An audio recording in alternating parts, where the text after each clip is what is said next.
اعوذ باللہ من الشیطان الرجیم بسم اللہ الرحمن الرحیم ان اللہ وملائکتہ یصلون علی النبی یا ایھا الذین آمنوا صلوا علیہ وسلموا تسلیما۔ اکرم صلی اللہ تعالی علیہ وسلم سے ہر امتی کو محبت ہے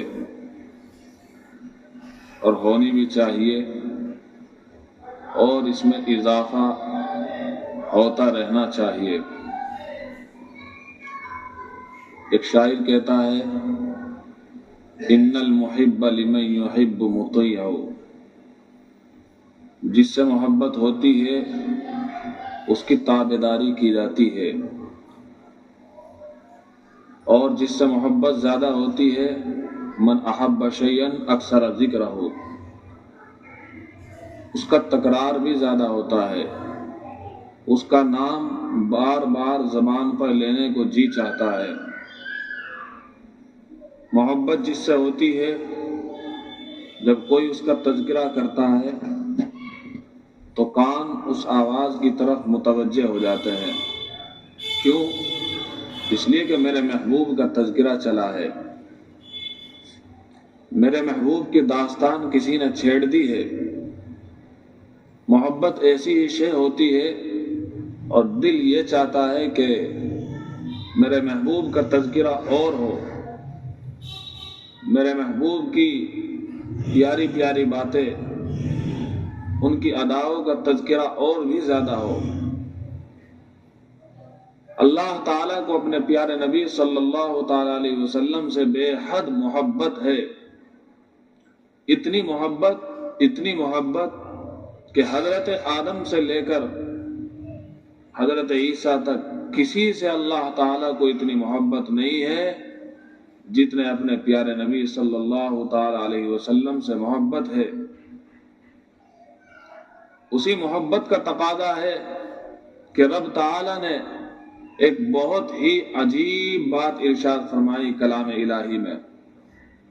ارشاد فرمایا ان اللہ وملائکتہ یصلون علی النبی، بے شک اللہ بھی اس کے فرشتے بھی یصلون علی النبی، نبی پر درود بھیجتے ہیں۔ آگے ارشاد ہے یا ایھا الذین آمنوا صلوا علیہ وسلموا تسلیما، اے ایمان والو تم بھی درود و سلام بھیجو نبی مصطفیٰ صلی اللہ تعالی علیہ وسلم پر۔ اللہ تعالی نے کسی اور عبادت کو اپنی طرف منسوب نہیں فرمایا، لیکن درود شریف ایک ایسی عبادت ہے، رب تعالیٰ نے ارشاد فرمایا میں خود درود بھیجتا ہوں اپنے نبی پر۔ اللہ تعالیٰ نے حضرت آدم علی نبینا علیہ الصلوۃ والسلام کے لیے فرشتوں کو سجدے کا حکم فرمایا، لیکن یہ نہیں فرمایا کہ میں بھی سجدہ کرتا ہوں۔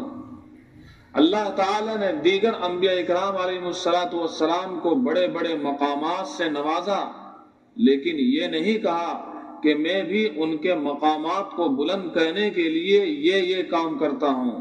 قربان جائیے نبی اکرم صلی اللہ تعالی علیہ وسلم پر کہ اللہ تعالیٰ نے فرمایا میں خود یہ کام کرتا ہوں، اے مومنو، اے ایمان والو تم بھی یہ کام کرو۔ یعنی درود و سلام کثرت سے نبی پاک صلی اللہ تعالی علیہ وسلم پر بھیجو۔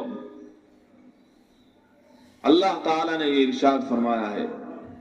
پھر اللہ تعالیٰ کے درود بھیجنے کا مطلب کچھ اور ہے، فرشتوں کے درود بھیجنے کا مطلب کچھ اور ہے، ایمان والوں کے درود بھیجنے کا مطلب کچھ اور ہے۔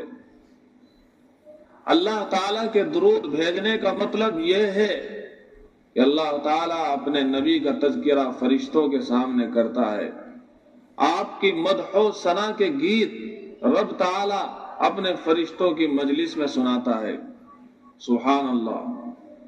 اللہ تعالیٰ کے درود بھیجنے کا مطلب ایک یہ بھی ہے کہ اللہ تعالیٰ آپ صلی اللہ تعالی علیہ وسلم کے مقام عالی کو بلند کرتا ہی جاتا ہے۔ دنیا میں آپ کا مقام عالی اتنا بلند کیا ہے کہ جہاں جہاں اللہ کا نام وہاں پیارے نبی صلی اللہ تعالی علیہ وسلم کا نام۔ آپ صلی اللہ تعالی علیہ وسلم کے تذکرے کو اتنا بلند کر دیا ہے، اتنا بلند کر دیا ہے کہ کسی نبی کا اتنا تذکرہ نہ تو ہوا ہے اور نہ ہونے والا ہے۔ یہ مقام حاصل ہے آمنہ کے لال در یتیم محمد الرسول اللہ صلی اللہ تعالی علیہ وسلم کو۔ تو اللہ کے درود بھیجنے کا مطلب یہ بھی ہے اللہ تعالیٰ نے دنیا میں بھی وہ مقام دیا ہے آمنہ کے لال کو کہ کافر اور غیر مسلم بھی پیارے نبی صلی اللہ تعالی علیہ وسلم کی تعریف کہنے پر مجبور ہو جاتا ہے۔ ابھی کی بات ہے، جب آئی لو محمد کی باتیں چل رہی تھی تو ایک ہندو اپنی زبان سے کہہ رہا ہے اگرچہ تمہیں یہ بات بری لگے گی لیکن میں کہنے پر مجبور ہوں کہ محمد جیسی شخصیت کوئی نہیں ہے۔ یہ ابھی کی بات ہے۔ اور میں تو کھل کے کہنا چاہتا ہوں آپ کے چینل پہ، میں محمد صاحب سے بڑا مہاپروش کسی کو نہیں مانتا، کیونکہ جو مہاپروش ہوئے ہیں یا تو وہ دھرم سنستھاپک ہوئے ہیں، یا وہ شاسک ہوئے ہیں، یودھا ہوئے ہیں، اور یا وہ سماج سدھارک ہوئے ہیں۔ محمد صاحب اکیلے ایسے ویکتی ہیں جو دھرم سنستھاپک بھی ہیں، جو سماج سدھارک بھی ہیں، اور جو شاسک بھی ہیں۔ اور آپ صلی اللہ علیہ وسلم کے تذکرے دنیا میں اتنے ہیں کہ کسی کے تذکرے اتنے نہیں ہیں۔ آخرت میں آپ کا بلند مقام اس طور پر رب تعالیٰ کریں گے کہ جب سارے نبی کانپ رہے ہوگے، کسی کی زبان کھلنے کے لیے تیار نہیں ہوگی، تو پیارے نبی صلی اللہ تعالی علیہ وسلم کو مقام محمود پر فائز کیا جا رہا ہوگا۔ مقام شفاعت آپ صلی اللہ تعالی علیہ وسلم کو دی جا رہی ہوگی اور آپ صلی اللہ علیہ وسلم سفارش فرما رہے ہوگے۔ تو اللہ کے درود بھیجنے کا مطلب یہ ہے، فرشتوں کے درود بھیجنے کا مطلب یہ ہے کہ فرشتے آپ صلی اللہ تعالی علیہ وسلم کے لیے دعائیں کرتے ہیں۔ ایمان والوں کے درود بھیجنے کا مطلب بھی یہی ہے کہ وہ اللہ کی بارگاہ میں عرض کرتے ہیں، اے اللہ یہ اتنا اونچا کام ہے، ہم براہ راست اس کام کو نہیں کر سکتے ہیں، ہم آپ سے درخواست کرتے ہیں کہ نبی پاک صلی اللہ تعالی علیہ وسلم کی شایان شان جو رحمت ہو سکتی ہے آپ بھیج دیجئے، ہم آپ کو گزارش کر رہے ہیں۔ اللہم صلی علی محمد کا ترجمہ یہی ہے، اے اللہ ہم آپ سے گزارش کر رہے ہیں آپ ہماری طرف سے محمد صلی اللہ علیہ وسلم پر درود بھیج دیجئے۔ اور حضرت فضل الرحمان گنج مراد آبادی وہ بہت محبت کیا کرتے تھے پیارے نبی صلی اللہ علیہ وسلم، صحیح معنی میں عاشق لوگ یہی تھے۔ وہ ترجمہ کیا کرتے تھے صلی اللہ علیہ وسلم کا کہ اللہ ان کو دلار کرے اور سلامت رکھے، اللہ ان کو پیار کرے اور سلامت رکھے۔ درود کا مطلب یہی ہے اللہ کا پیار کرنا اپنے نبی سے، تو صلی اللہ علیہ وسلم کا مطلب یہ ہے اللہ دلار کرے، پیار کرے ان کو اور سلامت رکھے۔ دوستوں اور بزرگوں، وہ بزنس، وہ تجارت جس میں باقاعدہ کوئی بادشاہ شامل ہو، آپ خود بتائیے کیا اس میں کوئی خسارہ ہو سکتا ہے؟ نہیں ہو سکتا ہے۔ یہ درود شریف ایک ایسی بزنس ہے، ایسی تجارت ہے کہ جس میں اللہ تعالیٰ بھی شرکت فرما رہے ہیں، اس کے فرشتے بھی شرکت فرما رہے ہیں، لہذا اگر ہم جیسے گنہگار بھی اس درود شریف میں اپنا حصہ شامل کر دیں گے تو پھر یاد رکھیے کبھی ہمیں خسارہ نہیں ہو سکتا ہے۔ وہ دعا معلق رہتی ہے، آسمان و زمین کے درمیان میں اٹکی ہوئی رہتی ہے، جہاں نبی پاک صلی اللہ تعالی علیہ وسلم پر درود نہ بھیجا جا رہا ہو۔ درود شریف کی برکت کی وجہ سے یہ دعا ہماری آسمانوں پر جاتی ہے، عرش الہی پر جاتی ہے۔ یہ مقام حاصل ہے اب آمنہ کے لال در یتیم محمد الرسول اللہ صلی اللہ علیہ وسلم کو۔ یہ مقام حاصل ہے حضرت صلی اللہ علیہ وسلم کو۔ حضرت آدم اللہ کی بارگاہ میں دعا کرتے جاتے ہیں، اللہ مجھے معاف کر دیجئے، اللہ مجھے معاف کر دیجئے، معاف کر دیجئے، بار بار یہی استدعا، بار بار یہی گزارش۔ ایک مرتبہ کہتے ہیں، اے اللہ مجھے محمد صلی اللہ علیہ وسلم کے صدقے میں معاف کر دیجئے، اللہ تعالیٰ معاف فرما دیتے ہیں۔ یہ مقام حاصل ہے حضرت محمد رسول اللہ صلی اللہ تعالی علیہ وسلم کو۔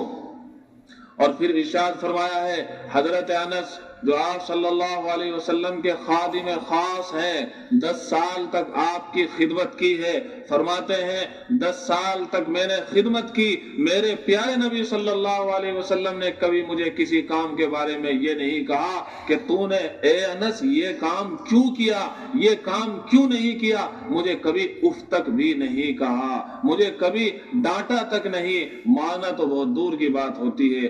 آپ کی ازواج مطہرات فرماتی ہیں آپ صلی اللہ علیہ وسلم نے کبھی کسی اپنی بیوی پر ہاتھ نہیں اٹھایا ہے۔ تو حضرت انس فرما رہے ہیں 10 سال تک میں نے خدمت کی ہے۔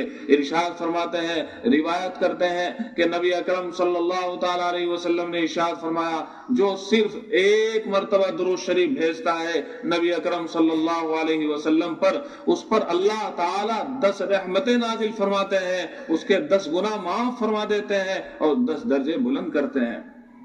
کتنی بڑی فضیلت حاصل، ایک مرتبہ درود شریف پڑھو صلی اللہ علی محمد صلی اللہ علیہ وسلم۔ سب سے افضل تو یہی ہے کہ وہ درود پڑھا جائے جو ہم نماز میں پڑھتے ہیں۔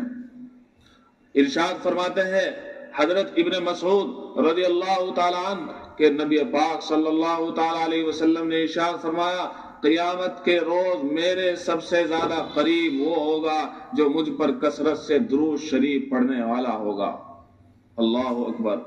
لہذا ہمیں بھی چاہیے اگر ہم قیامت میں پیارے نبی صلی اللہ علیہ وسلم کے قریب ہونا چاہتے ہیں اور یقیناً ہونا چاہتے ہیں تو اس کے لیے آپ صلی اللہ علیہ وسلم کا تکرار زیادہ سے زیادہ ہونا چاہیے، آپ پر درود زیادہ سے زیادہ ہونی چاہیے۔ دوستوں اور بزرگوں، کتنا پیارا آپ صلی اللہ علیہ وسلم پر درود بھیجنے کا ایک منظر ہے۔ شاہ عبد الغنی پھول پوری رحمت اللہ علیہ جو حضرت مجدد الملت حکیم الامت مولانا اشرف علی تھانوی رحمت اللہ علیہ سے صرف 7 سال چھوٹے تھے، ارشاد فرماتے ہیں کتنی پیاری عبادت ہے کہ جب درود شریف کوئی بندہ اپنی زبان سے ادا کر رہا ہوتا ہے تو 2 نام مل جاتے ہیں، اللہ کا نام بھی ساتھ ساتھ ہوتا ہے اور محمد رسول اللہ صلی اللہ تعالی علیہ وسلم کا نام بھی ساتھ ساتھ ہوتا ہے۔ اسی کو شاعر کہتا ہے یا رب تو کریمی و رسول تو کریم، اے رب تو بھی کریم اور تیرا رسول بھی کریم، شکر کے ماں اے میان 2 کریم، شکر ہے اے اللہ تیرا کہ ہم 2 کریموں کے درمیان میں آ گئے ہیں۔ یہ اللہ تیرا شکر ہے جب ہم نے درود شریف اپنی زبان سے ادا کیا تو ہم اللہ کریم اور رسول کریم کے درمیان میں آ گئے ہیں۔ اتنی بڑی عبادت ہے دوستوں اور بزرگوں۔ حضرت شاہ عبد الغنی پھول پوری فرمایا کرتے تھے درود شریف جب پڑھا کرو تو یہ تصور کر لیا کرو کہ میں روزے کے سامنے ہوں، محمد رسول اللہ صلی اللہ تعالی علیہ وسلم کا روزہ میرے سامنے ہے، اس پر اللہ تعالی کی کتنی رحمت برس رہی ہوگی اندازہ نہیں لگایا جا سکتا ہے۔ اور یوں تصور کرو میں روزے کے سامنے ہوں، روزے پر ہر آن اللہ کی رحمتیں برس رہی ہے، بارش کی طرح برس رہی ہے، اس رحمتوں کی چھینٹیں میرے اوپر بھی پڑ رہی ہے۔ مزہ ہی کچھ اور آ جائے گا جب اس طریقے پر درود شریف پڑھا جائے گا۔ دوستوں اور بزرگوں، ہمیں بھی ضرورت ہے پیارے نبی صلی اللہ علیہ وسلم پر زیادہ سے زیادہ درود شریف پڑھا کریں، اور یہ درود شریف زیادہ سے زیادہ پڑھنا ہمیں ایک دن پیارے نبی صلی اللہ علیہ وسلم سے دنیا میں تو قریب کرے گا ہی، آخرت میں بھی قریب کر دے گا۔ اور یہ ہو ہی نہیں سکتا کہ زیادہ درود شریف پڑھنے والا ہو اور وہ آپ صلی اللہ علیہ وسلم کی سنتوں کو زندہ نہ کرے، ایسا نہیں ہو سکتا دوستو۔ جو درود شریف زیادہ پڑھے گا، اس درود شریف زیادہ پڑھنے کی برکت سے اس کو نبی پاک صلی اللہ علیہ وسلم کی سنتوں کی اتباع کی توفیق بھی ملے گی، اور بہت سو کو تو اللہ تعالیٰ دنیا میں ہی پیارے نبی صلی اللہ علیہ وسلم کا جلوہ، آپ صلی اللہ علیہ وسلم کا چہرہ انور اس درود شریف پڑھنے کی برکت سے دکھا دیتے ہیں۔ اللہ تعالیٰ ہم سب کو درود شریف کی اہمیت نصیب فرمائے اور کثرت سے درود شریف پڑھنے کی توفیق ہم سب کو عطا فرمائے۔ وآخر دعوانا